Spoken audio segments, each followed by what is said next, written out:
So we're going to use the opportunity today to go through the reactions of ethers. So we've already discussed how you can prepare ethers, and it's good to know that ethers are in general exceptionally unreactive, okay? And this is good for us because what it allows us to do is use ethers for a whole variety of solvents, for example. You may have seen this in the lab, and also for certainly for protecting groups. For the alcohol protecting groups we talked about in the last chapter, as well as we're going to discuss ethers for the protecting groups of aldehydes and ketones as well when we get to that section. So it's good. We like the fact that they're fairly unreactive. So when we talk about the reactions of ethers, which is what we're going to cover in this online lecture, it's convenient because it's a very short list of reactions that they actually undergo. Fairly unreactive, and that is useful for us, useful for our purposes, for a whole variety of solvents and protecting groups, etc.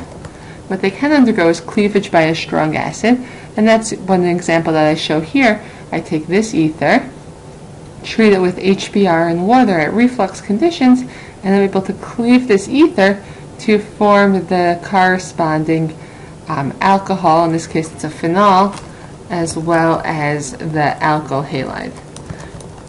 And you can imagine that the mechanism by which this reaction occurs can be either, so it's a substitution reaction mechanism, so let's make that clear.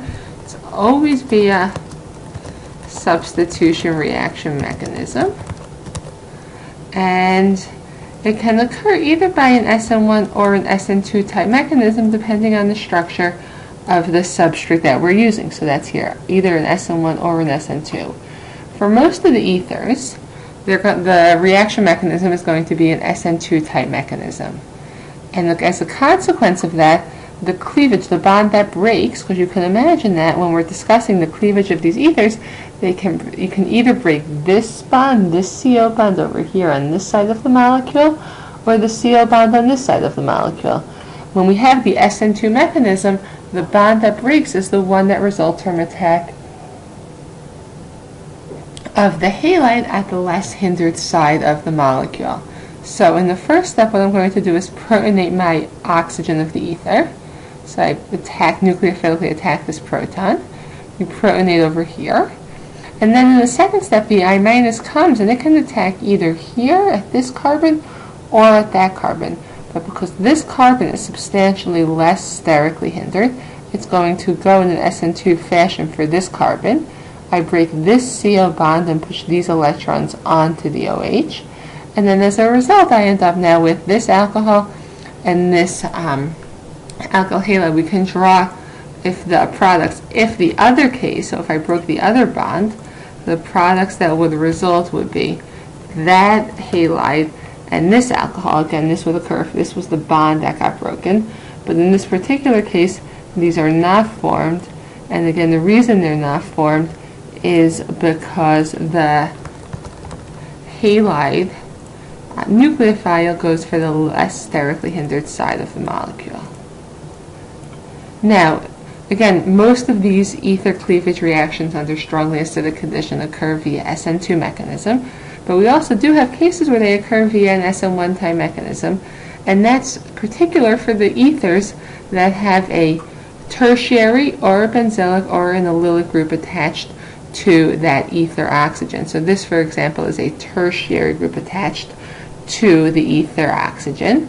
And when I treat this with a strong acid like trifluoroacetic acid in this case, in the first step, again, I have the same first step of protonating the oxygen of the ether, trifluoroacetic acid. In the second step, again, this is an SN1 mechanism because I have the tertiary group attached directly to the ether.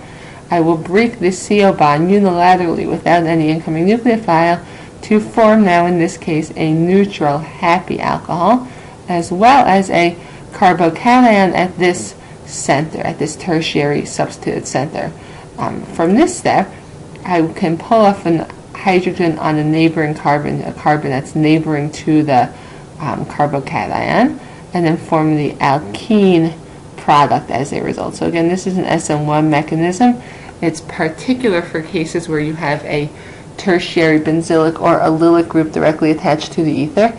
And here you're more likely than not to form alkene products rather than halide products, again from this intermediate carbocation type structure.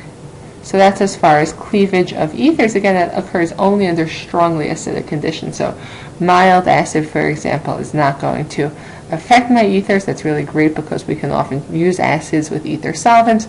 But if I want to cleave those ethers, I can use a strong acid, HI, trifluoroacetic acid, etc., and get cleavage of that CO bond. Now we're going to move on to the next reaction of ethers, which is the Claisen rearrangement reaction. Okay, and this Claisen rearrangement is a particular example. It's specific for either allyl-aryl ethers or allyl-vinyl ethers. So again, I'm naming these ethers, and your book goes through how we name these ethers by focusing on the different groups that are directly attached to the oxygen of the ether. In this case, I have an allyl group on one side and an aryl group on this side. Here I have an allyl and a vinyl. Okay, so the allyl group again has a saturated CH2 before the double bond, so this is an allyl group, aryl we know. This here is allyl group as well, and then the vinyl group are groups that are directly attached to that CC double bond, so this is an allyl-vinyl ether. I can form allyl-aryl ethers fairly straightforwardly. If I start with phenol, I treat it with sodium hydrate, so a strong base. I now create a phenoxide, a strongly nucleophilic phenoxide. That phenoxide attacks, does an SN2 reaction on the alkyl halide shown here. And if I do that SN2 reaction, I can kick off the bromide and generate now the allyl-aryl ether product here, which is going to be my starting material for the Claisen reaction. The Claisen reaction is the reaction I'm showing here, which is, it's a single-step pericyclic reaction, which means that all of these electrons in this reaction are going to move at the same time.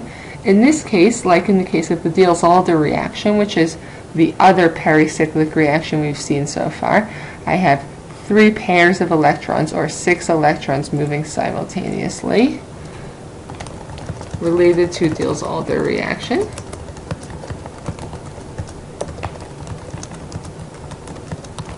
Moving simultaneously.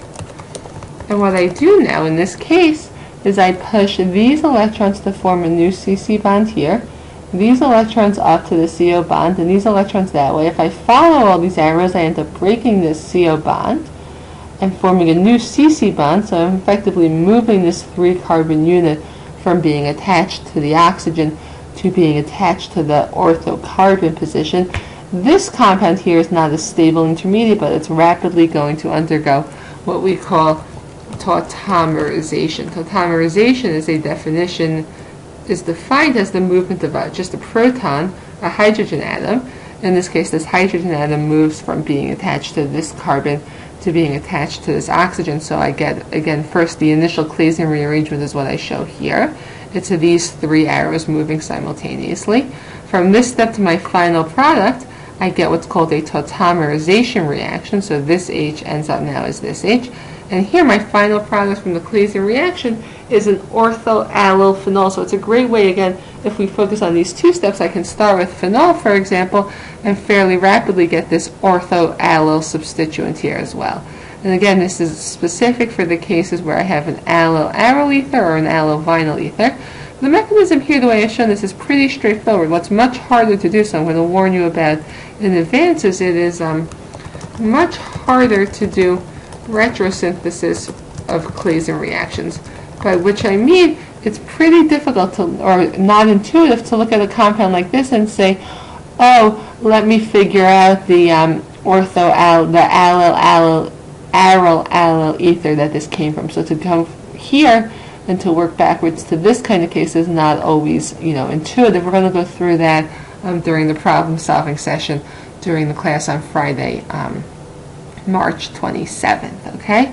So that covers, in the new McMurray book, that covers sections 18 18.3 and 18.4, okay? So the acidic cleavage of ethers as well as their equation rearrangement reactions.